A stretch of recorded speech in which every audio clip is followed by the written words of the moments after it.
আইসিসির যে পদক্ষেপগুলো ছিল সেগুলো তাদেরকে আমরা দেখিয়ে দিয়েছি চোখে আঙ্গুল দিয়ে। বাংলাদেশের মতো একটা ক্রিকেট লাভিং কান্ট্রি যদি মিস করে, আইসিসি বড় একটা মিস করবে।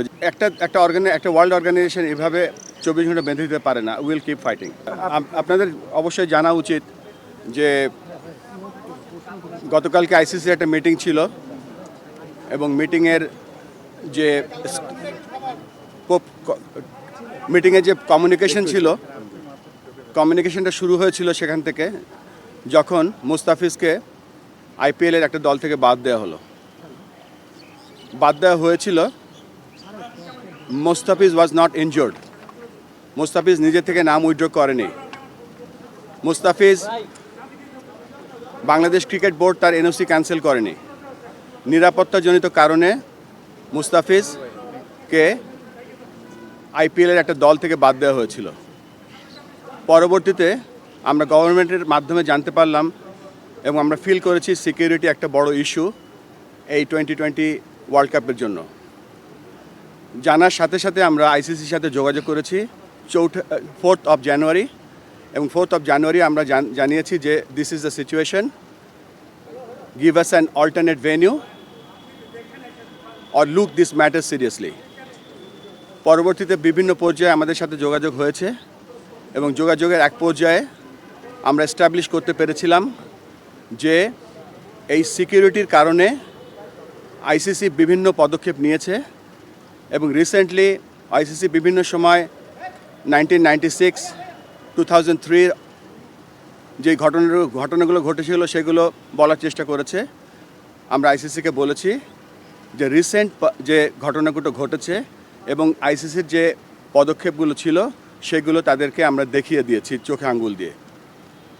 গত বছর ফেব্রুয়ারি মাসে যখন একটা দেশ নিরাপত্তাজনিত কারণে চ্যাম্পিয়ন্স ট্রফি খেলতে যেতে অস্বীকৃতি জানিয়েছিল, তখন সেই দেশের গভর্নমেন্টের পারমিশন নিয়ে আইসিসিকে যখন জানানো হয়েছিল তখন তাদের জন্য একটা নিউট্রাল ভেন্যুর ব্যবস্থা করেছিল এবং সেই নিউট্রাল ভেন্যুতে তারা সমস্ত চ্যাম্পিয়ন্স ট্রফি একটা হোটেলে থেকে একটা মাঠে খেলেছিল। ইট ওয়াজ এ প্রিভিলেজড। পরবর্তীতে যে আপনারা জানেন যে হাইব্রিড মডেলটা যেটা এখন হচ্ছে, আমরা সকলে বলছি যে শ্রীলঙ্কা কো হোস্ট না। শ্রীলঙ্কা হাইব্রিড মডেলের একটা অংশ, যেখানে অন্য অন্য দেশের খেলাগুলো হচ্ছে সেখানে। আমরা সেই দিকে তাকিয়ে আমরা বলেছিলাম যে যেহেতু এটা হাইব্রিড মডেলটাও হয়েছে বিকজ অফ সিকিউরিটি এবং গভর্নমেন্টের অনীহার কারণে, আমরা সেই লাইনেও তাদের আইসিসিকে বলার চেষ্টা করেছি এবং বুঝিয়েছি, কিন্তু তারপরে আমাদের আবেদনকে খারিজ করে দেওয়া হয়েছে। আমরা আবারও চেষ্টা করব আজকে আর কি পথ আছে আইসিসিকে বলা। আপনারা হয়তো গতকালকে শুনেছেন যে একটা ভোট হয়েছে। ভোটের নাম্বারটা অফিসিয়ালি আমি বলতে চাচ্ছি না, কেননা আইসিসি সেটা বলতে বারণ করেছে, কিন্তু বিভিন্ন জায়গায় ভোটের একটা নাম্বার দেখতে পাচ্ছি। আমরা খুব সন্দিহান। বাংলাদেশ ক্রিকেট নিয়ে আমরা খুব গর্ব বোধ করি, কিন্তু ওয়ার্ল্ড ক্রিকেট নিয়ে আমরা সন্দিহান। যেখানে ক্রিকেটের পপুলারিটি কমে যাচ্ছে, সেখানে আইসিসি এরকম অলমোস্ট 200 মিলিয়ন লোকের খেলা দেখার বা খেলার যে একটা প্রত্যেক দিন আমরা বিশ্বাস করতাম যে এই কয়দিন যে আমাদের প্রত্যেকটা লোক সকালবেলা উঠে শুনতে পাবে যে বাংলাদেশ বিশ্বকাপ খেলছে এবং আইসিসি বাংলাদেশের আবেদনটা মেনে নিয়েছে। কিন্তু এই সিচুয়েশনে যখন আমরা দেখতে পাচ্ছি বাংলাদেশ খেলতে যাচ্ছে না বা বাংলাদেশকে একটা আলটিমেটাম বেঁধে দেওয়া হয়েছে, তারপরে আমরা সর্বস্ব চেষ্টা করে যাব।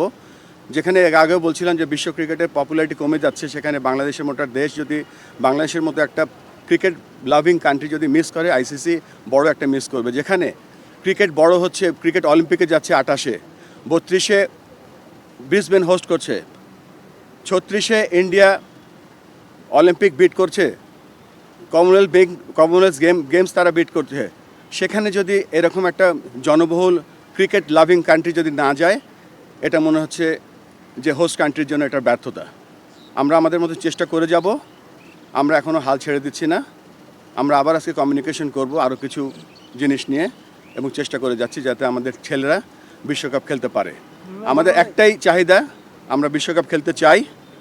এই মুহূর্তে আমরা ইন্ডিয়াতে যেতে চাই না, আমরা শ্রীলঙ্কার মাটিতে বিশ্বকাপ খেলতে চাই। আমরা এখনও রেডি, আমাদের দল রেডি আছে। একটা ওয়ার্ল্ড অর্গানাইজেশন এভাবে 24 ঘন্টা বেঁধে দিতে পারে না। Will keep fighting.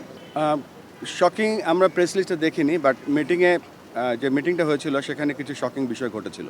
Single isolated আর কি বলেন ইররেলেভেন্ট ইস্যু না, এটা ক্রিকেট খেলা ছিল এবং যেই দেশে ক্রিকেট খেলা ছিল they were the sole authority for that event. যদি শকিং মিটিং এ যে শকিং এর ব্যাপারটা বলে ওটা কি একটু শেয়ার করা যায় যতটুকু? না, এটা করা যাবে না।